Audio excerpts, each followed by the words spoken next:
Today's lesson is topic writing, argumentative essay.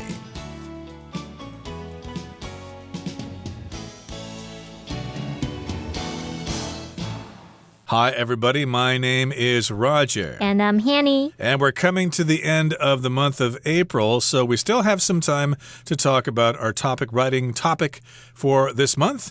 And the topic that we're going to be talking about today has to do with food delivery.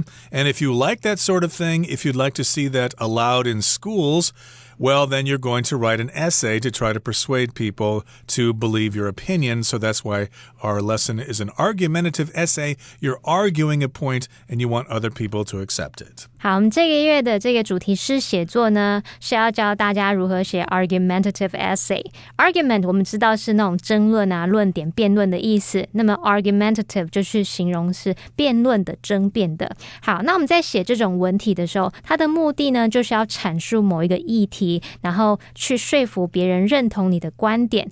那在写这样的文章的时候，你必须条理分明，先说明你要探讨的议题，然后呢，清楚地陈述你的观点立场。特别注意，你的立场一定要明确而且一致哦，不能前后不一致哦。好，我们还要用充分的理由去支持你的观点，这样文章才会具有说服力。有时候有的人甚至可能还会再针对反方意思再去提出反驳，让你的这个论点无懈可击，这样也可以。好，那文章的最后呢，记得还是要再重申自己的论点，达到前后呼应的效果。好，那我们现在就要进行写作练习，来练习关于食物外送的文章。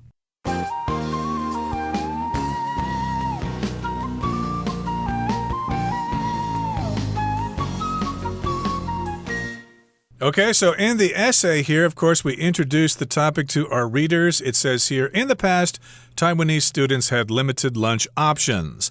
We either brought a lunchbox from home or ate whatever was provided by the school cafeteria. So that kind of leads us into the topic. We haven't really talked about the actual topic of food delivery to schools yet, but this is sort of warming us up for the topic. They're kind of introducing us to the general idea of having school lunches. And yes, in the past, before, people in Taiwan who went to school had limited lunch options. They basically had only two choices. You could either bring a biendang from home, a boxed lunch, basically a lunchbox, you could also call it that, or you could eat what the school provided, and usually the school had someone cater the lunch, or maybe they cook it right there. 好，我们这个写作呢是关于学生在学校用餐适不适合叫这个美食外送呢？像我们以前在念书的时候，你可能不是带便当啊，就是在学校吃营养午餐，或者是可能学校有合作的便当厂商，就有某几家可以给你选，对不对？那现在因为外送平台这个兴起，大家就会觉得哇，好像很方便，可以把食物送到校门口给你，而且又是你想吃的东西。那我们就来探讨这个议题，看你觉得你支不支持这个选项。好，那现在呢，我们要写这个文章，第一段会是关于说没有开放外送的时候，学生午餐选择情况，还有呢，开放之后是有什么不同。然后第二段我们要去讲自己的立场，然后去佐证你的立场。所以我们现在第一段来看看，他先一开始写到说，没有开放外送的时候，学生午餐的选择情况。像可能我们课文范例就写说，在过去啊，台湾学生午餐的选择有限，不是从家里带便当，就是吃学校自助餐厅提供的任何食物。那你也可以换你来写写看，写说也许你就说台湾的学生多年来午餐就只有2个选择，被限于2个选择，一个可能就是吃学校的餐 have school meals， 或者是你也可以说 eating at the school cafeteria， 或者是还有另外一个选项就是自己带便当。那同学们可以写写看，那我们也请 Roger 老师帮我们念念看可以怎么写。 Okay, so here's what you could write. For years, Taiwanese students were limited to two options. Eating at the school cafeteria, or packing our own lunchboxes. So this is another way of phrasing the above sentence there, but it's simpler. For years, which means basically the same thing as in the past. Students in Taiwan, or Taiwanese students, only had two options. They were limited to these two choices. You could either eat at the school cafeteria, or you'd have to pack your own lunchbox. Your mother probably did that for you, or maybe you bought it somewhere and brought it yourself. 好，那我们看完说在还没开放外送之前的午餐选择情况，那如果开放外送会有什么不一样呢？会有什么不同呢？我们来看看课文范例它怎么写。Okay, so here's the next point here. With the rise of food delivery services, a whole new culinary world has opened up to us.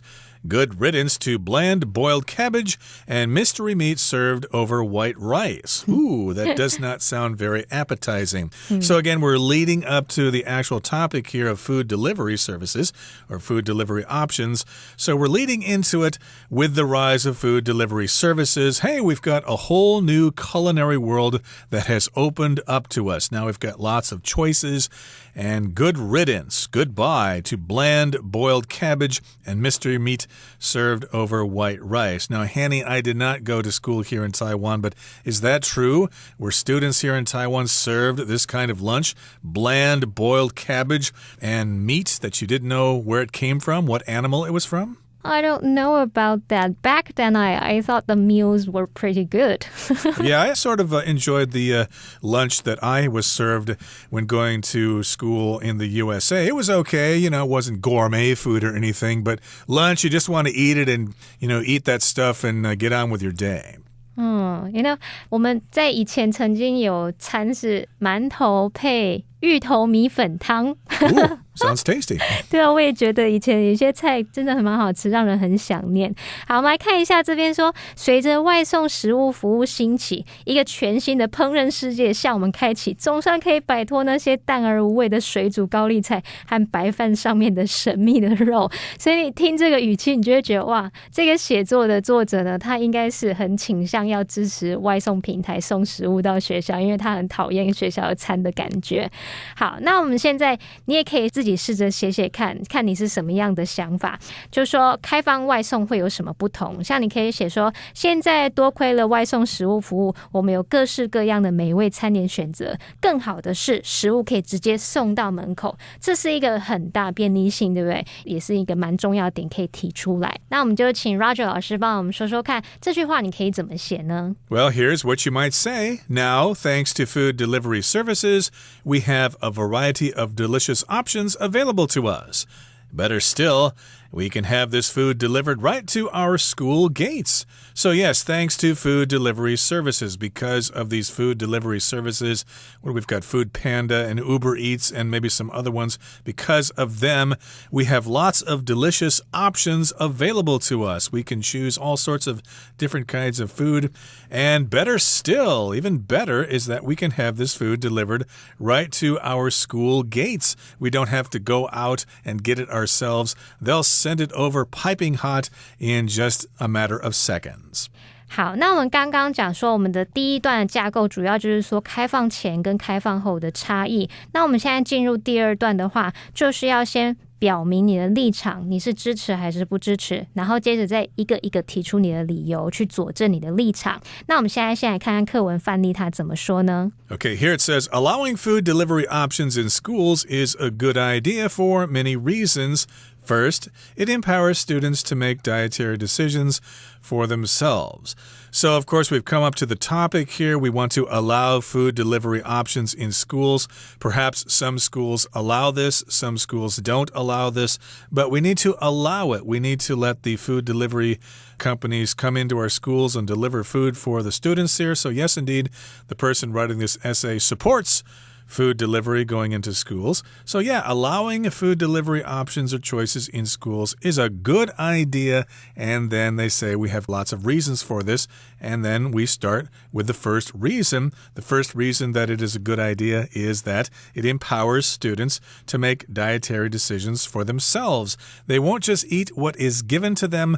They will think about what they're supposed to eat, and hopefully they'll make wise choices. 好，那我们现在看课文范例，他先表明的立场是说，允许外送食物的选择进入校园是个好主意，然后后面接 for many reasons， 基于很多原因，由于很多原因。那你接下来当然就要开始讲原因，你不能说哦，因为很多原因，所以我们要同意这件事，然后就停住什么都不讲。我们重点就是要把原因讲出来，然后支持你的论点立场。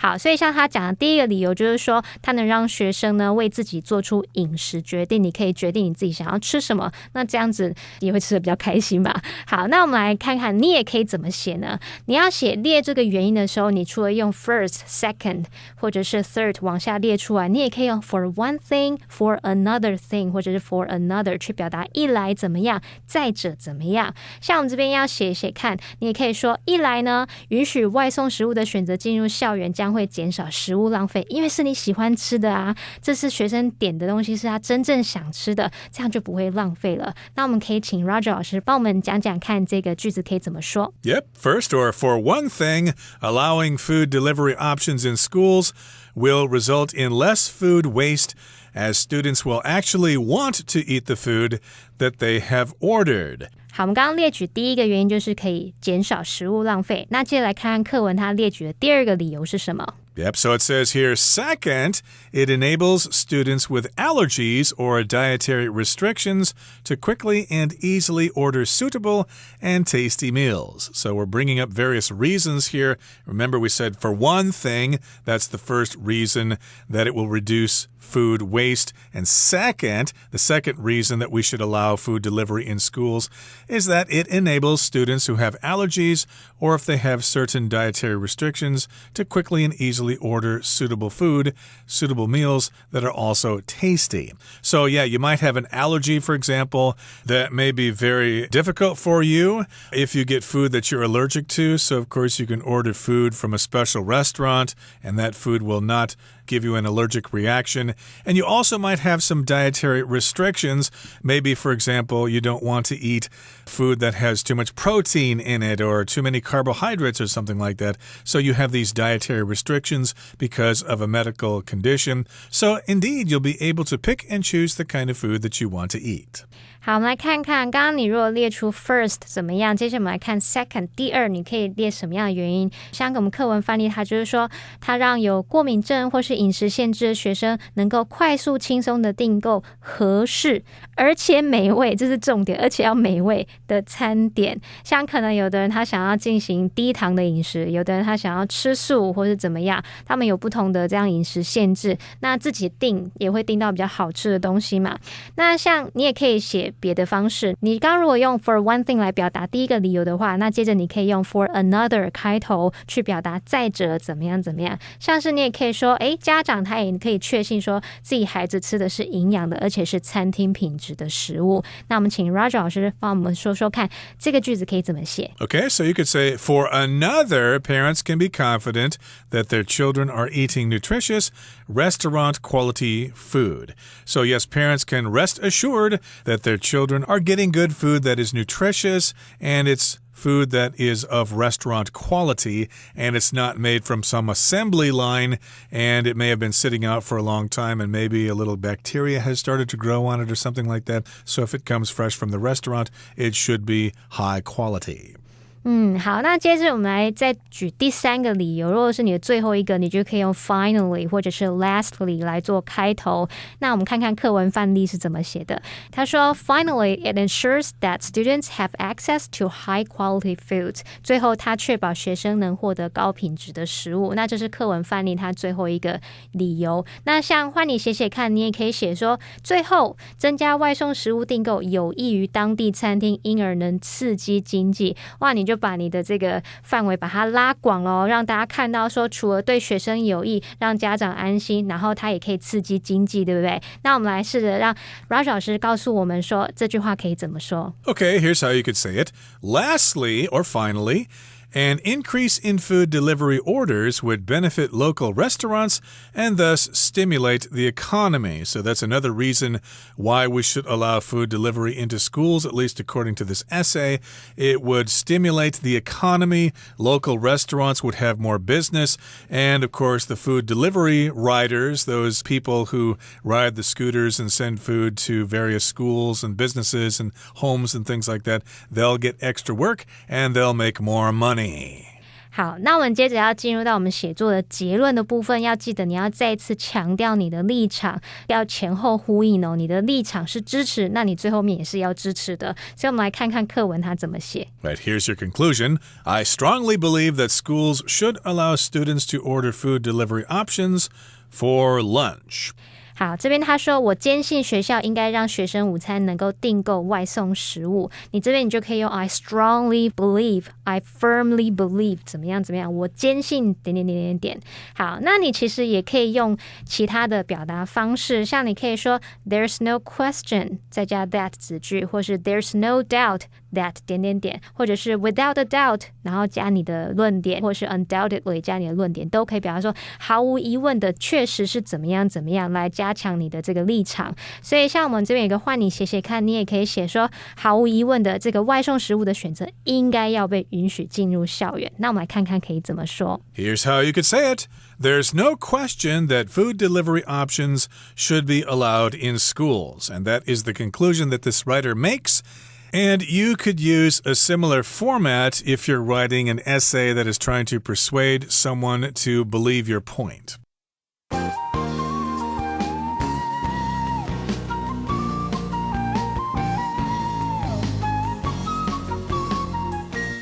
Now it's time for us to move on to our finished essay. Food delivery options should be allowed in schools. In the past, Taiwanese students had limited lunch options.We either brought a lunchbox from home or ate whatever was provided by the school cafeteria. Now, with the rise of food delivery services, a whole new culinary world has opened up to us.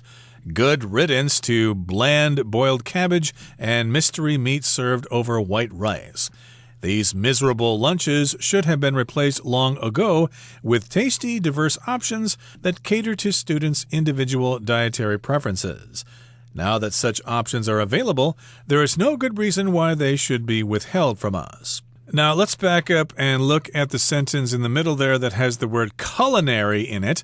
Culinary means having to do with food or cooking. The word culinary is related to the Latin word for kitchen. So if you use the word culinary, of course, it refers to food and cooking.好，那我们来看到我们 culinary 后面那一句呢，它有提到这个 good riddance， 它是什么意思呢？我们说 rid 就有那种摆脱的意思嘛，那么 good riddance 就是可以表达说哦，总算摆脱了什么，就有点像是哦，走得好，总算把它打发走了，所以这常用来指说是摆脱负面或是造成负担的人事物。那后面你可以接 to 加名词，然后我们再看到有一个字是 bland， 它是形容食物是淡而无味的，也可以形容事物是枯燥乏味的啊，就像 dull boring 的那种意思。那你如果相对的你要说它是比较有风味的，你可以说 flavorful 这个字，或者是你看到这个东西就很想吃，就很开胃，你可以说 appetizing。这样我们来学这两个形容词。